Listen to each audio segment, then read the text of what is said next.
I'm Niharika. You know, these days to stay fit, I have taken up swimming. And though I'm not great at it, so I can definitely not teach you how to swim. But what I can help you is with some phrases to talk about swimming.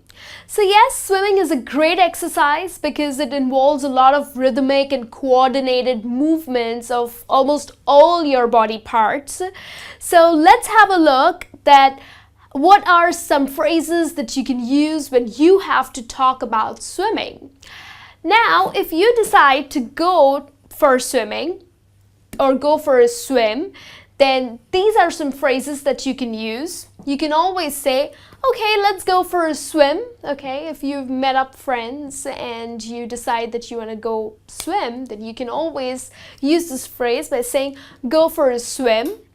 There's another phrase here that is take a dip. So, which means you can use this by saying, oh, I'm just gonna go take a dip in the pool, or I'm just gonna go take a dip in the ocean. Okay, so if you were at the beach, you can always say, well, I'm just gonna go take a dip at the beach. Okay, so this is the phrase that you can use. And another way of saying is, I'm gonna go jump in the pool. Okay, so if you're with your friends, you are at the pool and you feel like swimming, then you can say that I'm gonna go jump in the pool.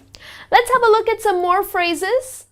So when we go swimming, there are various styles that can be performed. So let's have a look at the different styles. We have a breaststroke. Breaststroke is a little difficult one. It's a great technique though. Well, here breaststroke is performed with the face down in the water, okay? And your legs perform a whip kick.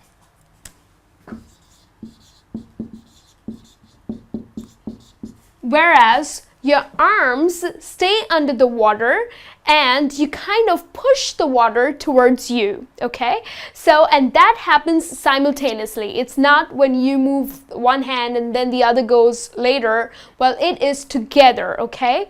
And of course, you do not move your torso, right? So that is breaststroke. You can also keep your head elevated, but that gets a little difficult. So usually people do it face down. Then we have butterfly stroke. Again, it's pretty difficult. I mean, especially for me because I am good at freestyle and that's about it. So we have butterfly stroke, which is where your legs perform a dolphin kick.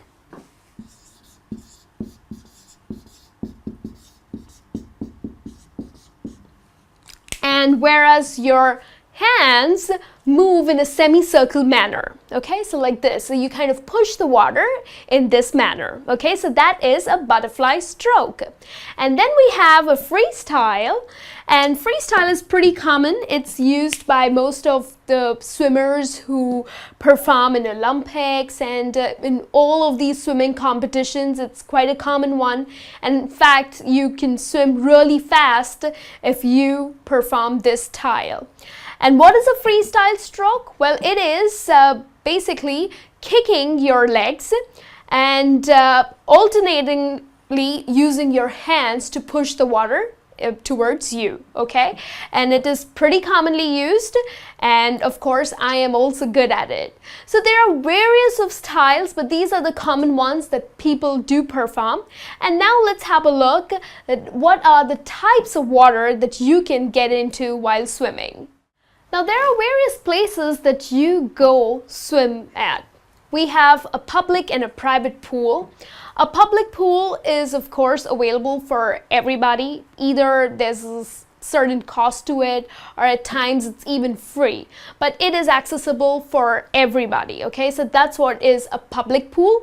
And we also have private pools. Private pools are, at resorts or the hotels. They all have a private pool, okay? Then we have an indoor pool that you can go swimming. Indoor pool is a pool which is built up in a building, okay?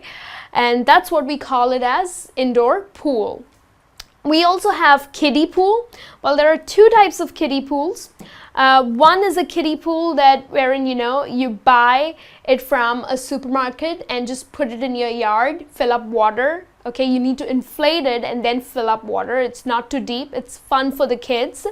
But we also have these big pools, and we have a small section which is not really deep, and it's just perfect for the kids to swim in. So that is also called as the kiddie pool.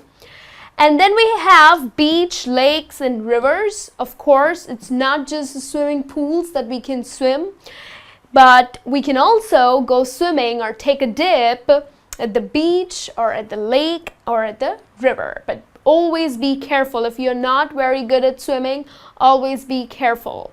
Okay? And now let's have a look at certain swimming gears that we use when we go swimming.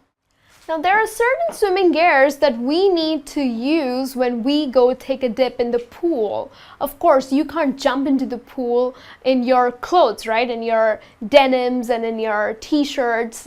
Okay, that's not the right outfit to jump in the pool. So let's have a look what we gotta use.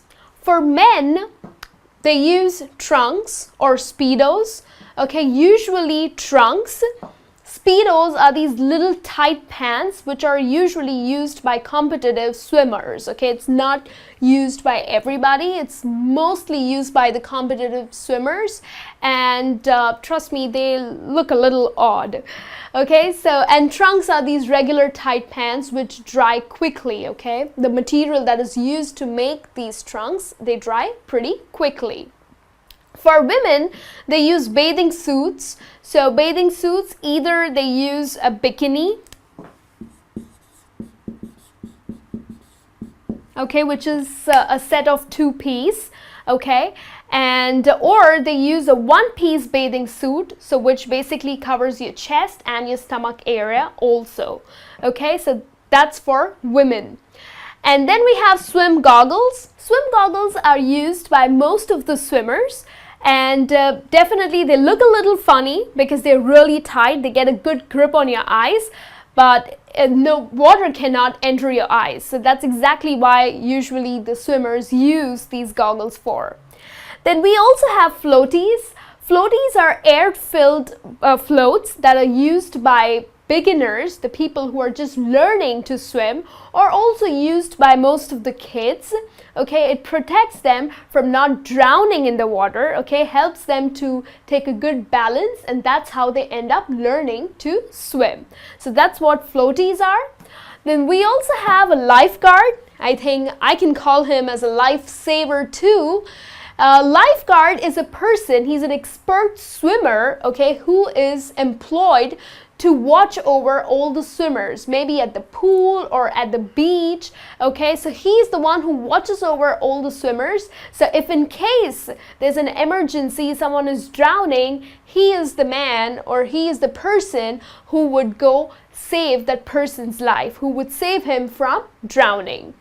And the last one we have over here is a swim instructor, or we also call him as a swim trainer. Okay, so they are the people who train people how to swim. So usually when kids or even adults who want to learn to swim, they hire a swim instructor or a swim trainer so that they learn how to swim. So these are a couple of words and phrases that would help you to talk about swimming. Hope this lesson is helpful for you, and I will see you soon in your next lesson. Till then, you take care.